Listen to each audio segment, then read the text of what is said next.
अस्सलाम वालेकुम viewers, welcome to the students platform. Viewers, आज हम PSY 404 के टॉपिक 36 से स्टार्ट करेंगे। Specific learning disorder. ये ऐसे प्रॉब्लम्स हैं जो लर्निंग के रिलेटेड हैं। ये इस एज में शुरू होते हैं जब बच्चा स्कूल जाना शुरू कर देता है।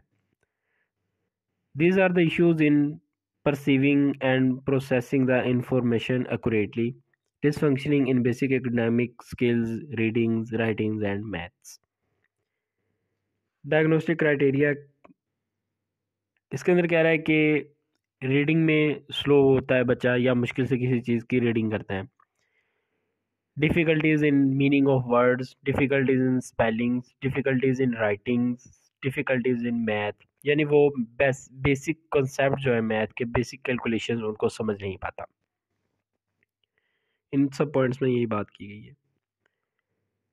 बी के अंदर कह रहा है कि बच्चे की एज के मुताबिक जो एबिलिटीज़ रीडिंग, लर्निंग, राइटिंग इससे एक्सपेक्ट की जा सकती हैं। अगर बच्चा इस पर पूरा नहीं उतर रहा तो वो स्पेसिफिक लर्निंग डिसऑर्डर का शिकार है। सी के अंदर कह रहा है बाज़-औक़ात ऐसा भी होता है कि जो इसके अंदर कह रहा है कि लर्निंग स्टेज पर तो बच्चों में कोई इशू नज़र नहीं आता, लेकिन जब वो डिमांडिंग स्टेज पर प्रोफेशनल लाइफ में मतलब कि जाते हैं, किसी जॉब के लिए अप्लाई करते हैं, तो इस वक्त इसमें डिसऑर्डर ज़ाहिर होते हैं। डी के अंदर कह रहा है कि ये भी हो सकता है कि बच्चे को कोई और बीमारी, इंटेलेक्चुअल डिसेबिलिटी या IQ लो भी हो सकता है, जिसकी वजह से इसे रीडिंग में ज़्यादा स्ट्रगल करनी पड़े। आगे हम देखते हैं टॉपिक 37 को, स्पेसिफिक लर्निंग डिसेबिलिटीज़। अगर बच्चे में रीडिंग का इशू है तो ये चीज़ें देखने की ज़रूरत है। 3 पॉइंट्स दे रहा है। रीडिंग के बारे में हम बात कर रहे हैं। पहले रीडिंग डिसेबिलिटीज़ मतलब कि word reading accuracy, reading rate और फ्लुएंसी, रीडिंग कंप्रीहेंशन, यानी कि रीडिंग किस एक्यूरेटली कर रहा है, वर्ड को अटक रहा है बीच में, फ्लो रेट क्या है उसका, स्पीड क्या है, किस स्पीड से बात कर रहा है, पढ़ रहा है चीज़ को, कितना अटक रहा है बीच में, और कंप्रीहेंशन उसकी क्या है, लफाजी जिसको कहते हैं, अल्फाज किस तरह अदा कर रहा है। ये सारी चीज़ें इसके अंदर शामिल हैं। MCQs पर्पज से इम्पॉर्टेंट चीज़ एक याद रखिएगा, डिसलेक्सिया एक बीमारी है जो कि रीडिंग डिसेबिलिटी को डिसलेक्सिया का नाम भी दिया गया है, ये याद रखिए। डिसलेक्सिया किसका नाम है? रीडिंग डिसेबिलिटी का। आगे है राइटिंग डिसेबिलिटी। राइटिंग डिसेबिलिटी के अंदर यानी कि स्पेलिंग एक्यूरेसी, ग्रामर, पंक्चुएशन हो गई, क्लैरिटी और ऑर्गेनाइजेशन ऑफ रिटन एक्सप्रेशंस हो गए। मैथमेटिकल डिसेबिलिटी के अंदर बंदे को नंबर्स की सेंस नहीं होती, अरिथमेटिक फैक्ट्स जो हैं, फार्मूलाज वगैरह वो याद नहीं रहते उसे, बेसिक कंसेप्ट जो कैलकुलेशन वगैरह उसको वो भूल जाता है, याद नहीं रख पाता कि क्या करना है, किस तरह जमा करना है, किस तरह माइनस करना है, ये चीज़ें इस तरह की बेसिक चीज़ें। यहाँ पे एक और नाम दिया गया है डिसकैलक्यूलिया। डिसकैलक्यूलिया पढ़ लें या डिसकैलकुला पढ़ लें इसको। मैथमेटिकल डिसएबिलिटी को डिसकैलकुलिया का नाम दिया गया है। MCQ पर्पज से याद रखिएगा। इसको स्पेसिफाई करने की ज़रूरत है कि एक तो ये बीमारी जो है माइल्ड भी हो सकती है। वैसे तो बच्चे में बीमारी मौजूद है, लेकिन अगर इसे ज़रा सी सपोर्ट या हेल्प की जाए तो वो एक्यूरेटली लिख या पढ़ सकता है। तो इस टाइप को हम सवेयर माइल्ड टाइप कहेंगे।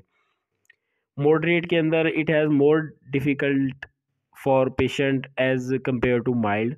इसमें माइल्ड की निस्बत ज़रा सी ज़्यादा सपोर्ट की ज़रूरत होती है। और जो स्वेयर है उसके अंदर कह रहा है कि वो केस जिसमें अगर इंडिविजुअल को हर तरह सपोर्ट भी किया जाए तो इसके बावजूद उसमें कोई बेहतरी ना आए, उसको स्वेयर केस कहेंगे हम।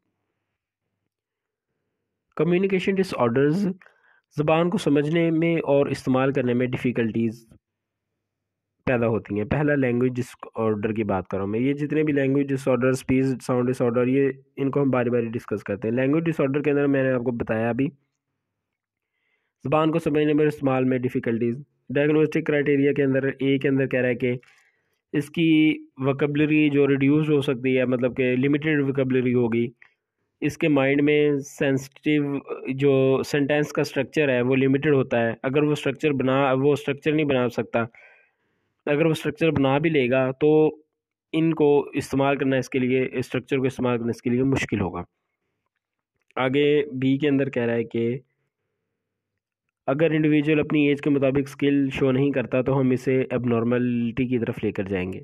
सी, अगर डिसऑर्डर इस वक्त पैदा करे हो जब बच्चे की स्पीच बनने का अमल शुरू होता है तो तब हम इसे इस डिसऑर्डर का नाम नहीं देंगे, लैंग्वेज डिसऑर्डर का नाम नहीं देंगे। डी के अंदर ये डिसऑर्डर बॉडी और माइंड के दूसरे डिसऑर्डर्स की वजह से भी पैदा हो सकता है। Topic 39, speech sound disorder. Speech sound disorder के अंदर डायग्नोस्टिक क्राइटेरिया को ही हम देखते हैं, इससे साथ साथ ये डिफाइन भी होता जाएगा, हमें पता भी चलता जाएगा क्या चीज़ है। ए, इसमें इंडिविजुअल अल्फाज की सही साउंड नहीं बना सकता, या तो इसकी स्पीच दूसरों को समझ नहीं आती या फिर एक हिडनेस आती है, अटक अटक के बोलता है। बी के अंदर कह रहा है कि इसमें डिसऑर्डर की वजह इस डिसऑर्डर की वजह से कम्युनिकेशन में लिमिटेशंस पैदा होती हैं जो कि सोशल लाइफ को इफेक्ट करती हैं।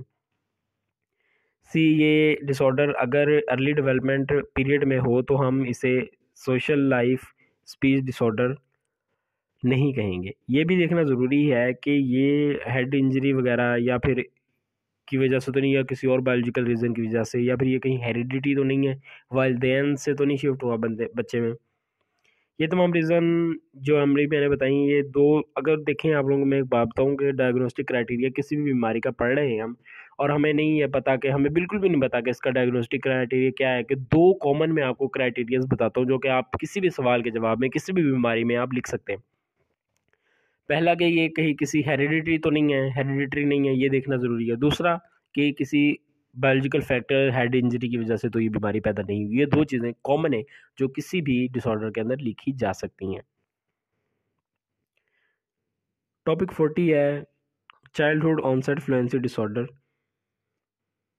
इसके अंदर कह रहा है कि disturbance in flow and timing of speech, यानी कि डायग्नोस्टिक क्राइटेरिया को देखते हैं, आपको क्लियर होता जाएगा इसकी डेफिनेशन भी साथ साथ, कि बच्चे की उम्र के लिहाज से इसकी स्पीच में रवानगी का ना होना, लफ्ज़ों को रोक रोक के बोलना या रोक कर आवाज़ को रिपीट करते रहना, वोवल्स के साउंड को लंबा करके प्रोड्यूस करना, एक लफ्ज़ से दूसरे लफ्ज़ तक एक लंबा पॉज, या फिर ऐसा भी हो सकता है कि लफ्ज़ को कंप्लीट ही नहीं किया जाए, बच्चा जो लफ्ज़ को कंप्लीट ही ना करे।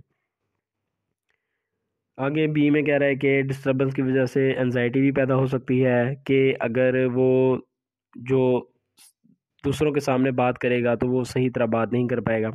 सी, अगर ये बीमारी डेवलपमेंटल एज में पैदा होती है तो फिर इससे स्पेसिफिक डिसऑर्डर जो है नहीं कहेंगे, मतलब कि डेवलपमेंटल एज में ये बीमारी पैदा होगी फिर ही हम बीमारी को ये डिसऑर्डर का नाम देंगे, अदरवाइज हम इसको कोई और बीमारी कहेंगे अगर डेवलपमेंट एज के बाद पैदा होती है तो। ये भी देखना ज़रूरी है कि हेड इंजरी या किसी और बायोलॉजिकल फैक्टर की वजह से तो बच्चे में इश्यूज़ नहीं आ रहे। टॉपिक 41 है सोशल कम्युनिकेशन डिसऑर्डर्स। इसमें बंदे को दूसरों की बात समझने में मसला होता है, person can't understand others speech.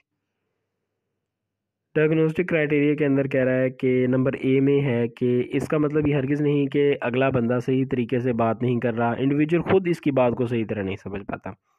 तमाम पॉइंट्स में एक ही बात को बार बार रिपीट कर रहा है कि कम्युनिकेशन डिसऑर्डर की वजह से इंसान दूसरों से सही तरह कम्युनिकेट नहीं कर पाता, क्योंकि वो इनकी बात सही तरह समझ नहीं सकता, वो लोगों से ठीक तरह रिलेशंस नहीं बनाने में भी नाकाम रहता है, क्योंकि स्कूल में से लेक्चर्स की सही तरह समझ नहीं आती, इसलिए वो एकेडमिकली भी बहुत पीछे रह जाता है।